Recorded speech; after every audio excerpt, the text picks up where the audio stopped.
सर्वेषां स्वस्तिर्भवतु सर्वेषां शान्तिर्भवतु सर्वेषां पूर्णं भवतु। नमस्ते भैया बहनों, आदर्श शिक्षण संस्थान चूरू की वर्चुअल क्लास में एक बार फिर आपका स्वागत, अभिनंदन।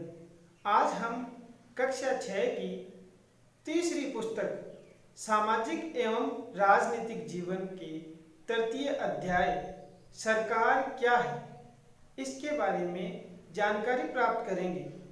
आपने सरकार शब्द का जिक्र कई बार सुना होगा। इस पाठ में आप यह भी पढ़ेंगे कि सरकार की क्या भूमिका है, सरकार क्या है, हमारे जीवन में कितनी महत्वपूर्ण भूमिका सरकार निभाती है, सरकारें हमारे लिए क्या करती है और वे निर्णय कैसे लेती है। अलग अलग तरह की सरकारों जैसे लोकतांत्रिक सरकार और राजतंत्रीय सरकार के बीच में क्या अंतर है। तो चलिए शुरू करते हैं इस अध्याय को।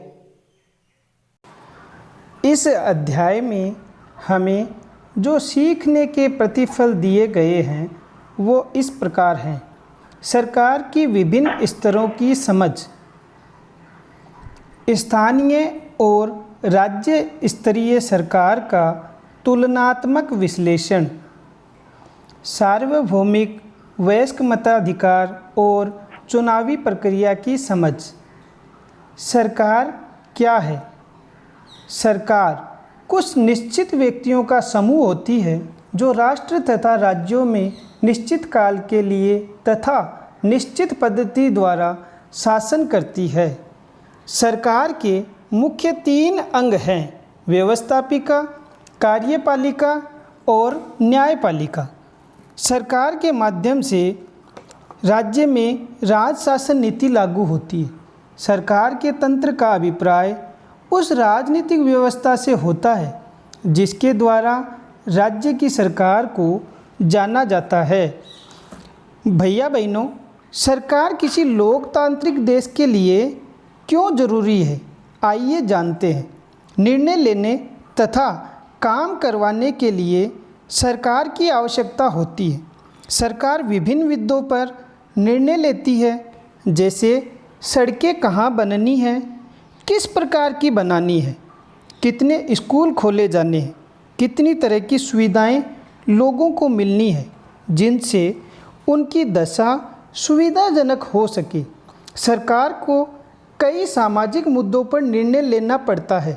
उदाहरणतः सरकार की गरीबों की मदद के लिए कार्यक्रम बनाती है। जब 2 राजनीतिक गुटों में झगड़ा होता है तो सरकार को कुछ निर्णय लेने होते हैं।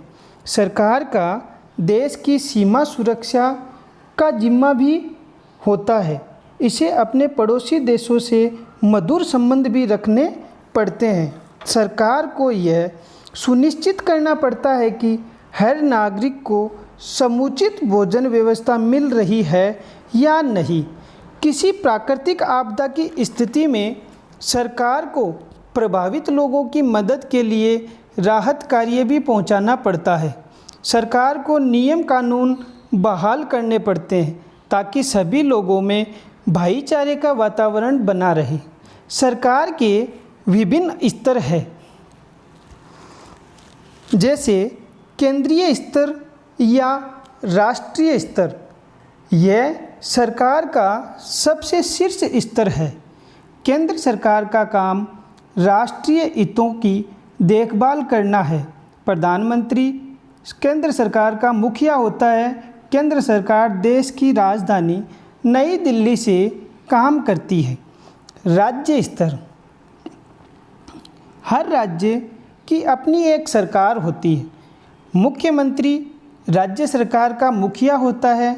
राज्य के अधीन आने वाले मुद्दों को राज्य सरकार देखती है। भैया बहनों, जैसे हरियाणा सरकार और पंजाब सरकार, ये राज्य की सरकारें हैं।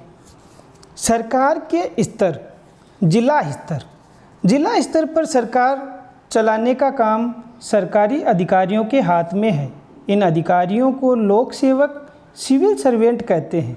सरकारी अधिकारी का काम है विभिन्न कार्यक्रम पर अमल करना।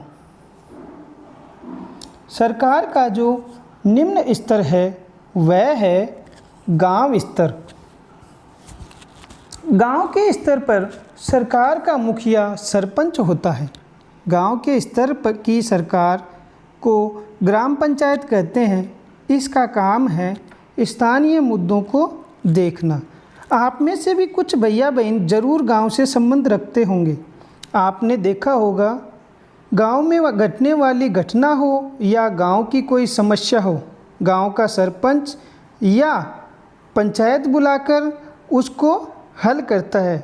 यानी इस बात से यह स्पष्ट हो जाता है कि ग्राम स्तर पर सरकार का मुखिया सरपंच होता है। तो आपने देखा किसी देश में गांव से लेकर राष्ट्र तक सरकारें अलग अलग कार्य करती है। ग्राम स्तर पर पंचायत होती है, राज्य स्तर पर राज्य सरकार होती है और राष्ट्रीय स्तर पर केंद्र सरकार यानी राष्ट्रीय सरकार होती है। भैया बहनों, वर्तमान में केंद्रीय सरकार किसकी है? जी हाँ, भारतीय जनता पार्टी की। आगे हम अगले वीडियो में पढ़ेंगे।